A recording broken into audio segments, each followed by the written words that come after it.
This time on Low Boost, we start tearing down a junkyard LS motor that's going to go into our Factory 5 Type 65 Shelby Daytona Coupe. And stick around to the end of the video because you're going to see how nice or how gross this junkyard LS is. So I sent my dad on an errand yesterday, and he was very upset to find out that this was what I told him to get. Why were you upset? Look at it. He thinks it looks like shit, and it does, but it won't look like that forever. This is an LQ4 out of a 06 pickup truck, so it's a Gen 4. Let's get this thing off the truck so we can start working on it.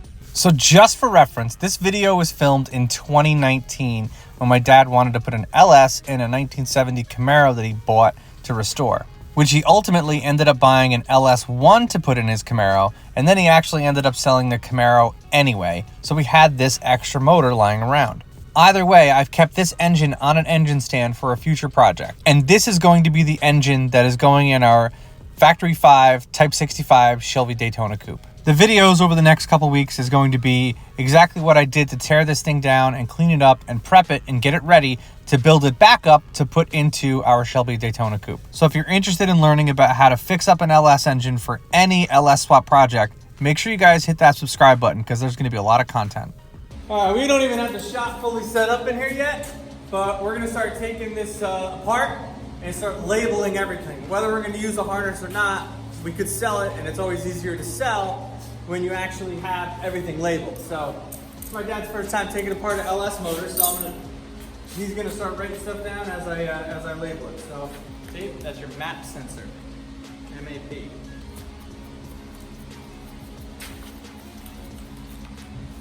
So right now I'm just slowly working my way around the back of the engine, taking off all of the different sensors and having my dad write stuff down and keep track of everything. Ultimately, we're not going to end up using this harness for the Shelby Daytona Coupe, but it's good to have in case we want to sell it to somebody else that's looking for it. I actually still have this harness and ECU for sale. If anybody's interested, just reach out to me and message me on Instagram.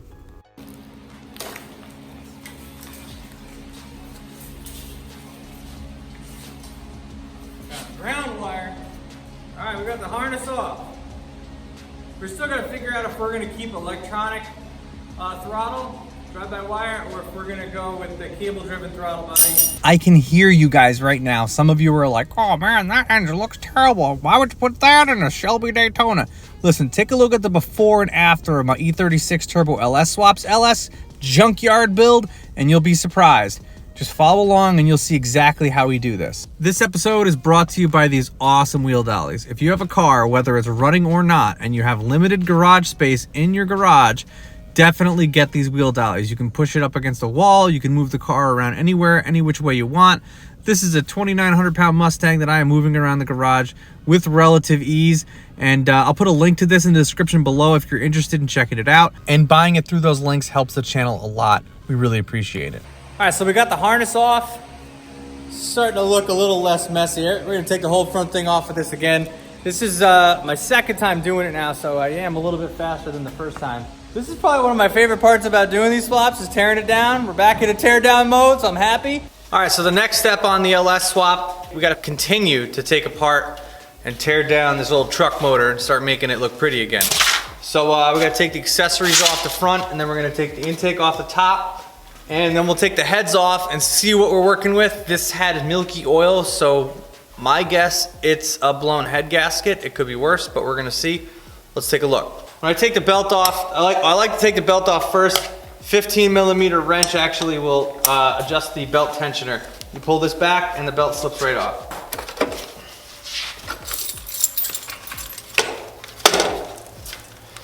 Don't need that anymore.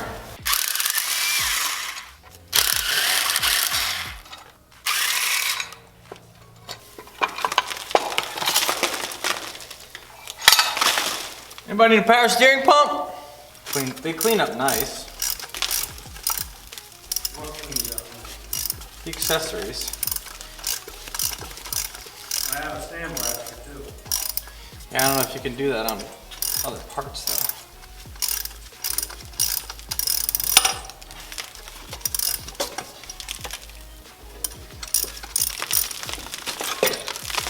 Like that.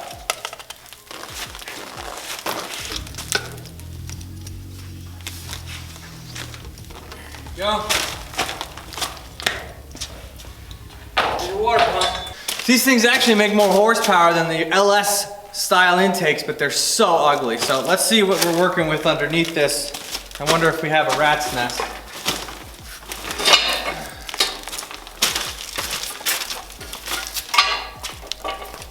Anybody want an intake? Okay, bring the camera over here. Let's take a look.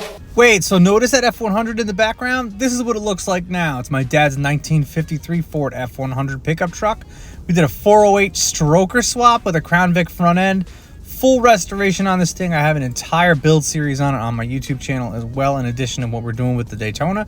Make sure you guys check that out if you're into that kind of stuff. I have a lot of new videos coming out on this in the next coming weeks and months as well, as we finish this thing up in preparation for actually getting the Daytona. Oh yeah, this is crud. Look at that.